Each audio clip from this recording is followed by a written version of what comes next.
आपने राहुल गांधी जी और मोदी जी के मशीन्स के बारे में तो सुना ही होगा कि इधर से आलू डालो, इधर से सोना निकल जाएगा। ठीक इसी प्रकार से आज आप लोगों को एक मशीन्स के बारे में बताते हैं, जिसके बारे में डेविड ईस्टन ने बताया था, जो कि मॉडल जिस मशीन का नाम है इनपुट आउटपुट मशीन या पॉलिटिकल सिस्टम अप्रोच। इस मशीन्स में क्या होता है भाई, अगर आप कोई सरकार किस तरीके से काम करती है, किस तरीके से पॉलिसीज बनाते हैं, इसके बारे में उन्होंने बताया था। उन्होंने बोला कि पॉलिटिकल सिस्टम में डिमांड्स और सपोर्ट्स दो इनपुट्स होते हैं और आउटपुट्स में डिसीजंस और पॉलिसीज आते हैं। डिमांड्स में आप जो भी डिमांड्स करते हैं कि हमें रोजगार चाहिए, हमें शिक्षा चाहिए, हमें खाना चाहिए, ये सारे आपके डिमांड्स हुए।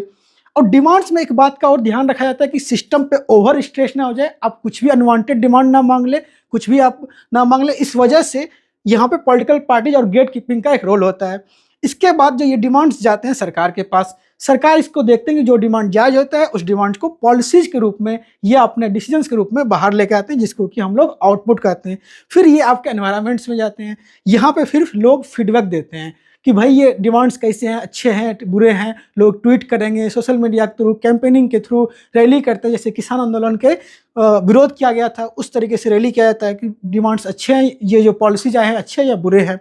और फिर ये जो है सपोर्ट्स, जो है सपोर्ट्स भी आपके इनपुट का एक फीचर है, जिसमें कि लोग जो लॉ आया है, जो पॉलिसी आया है, उसका सपोर्ट करते हैं कि भाई आप जो पॉलिसी है उसको मान के, ठीक है। दूसरा मटेरियल रूप से भी सपोर्ट करते हैं, टैक्स दे के, बाकी सारी चीज़ों तरीके से भी सपोर्ट किया जाता है कि पॉलिटिक्स में पार्टिसिपेट करके भी सपोर्ट किया जाता है। तो ये पूरा का पूरा जो डेविड स्टैंड का सिस्टम था, पॉलिटिकल सिस्टम, जिसको कि सर्कुलर पाथ है, इसमें एकदम जो आज इनपुट है वो आउटपुट होता है, आउटपुट के बाद फिर वो इनपुट बन जाता है। इस तरीके से घूमते रहता है और ये प्रोसेस लगातार चलते रहता है, कंटिन्यूस फ्लो में रहता है। इसी तरीके से अगर आपको आसान तरीके से पॉलिटिकल कॉन्सेप्ट को समझना है तो जुड़िए आज ही द हिस्टोरिका के साथ।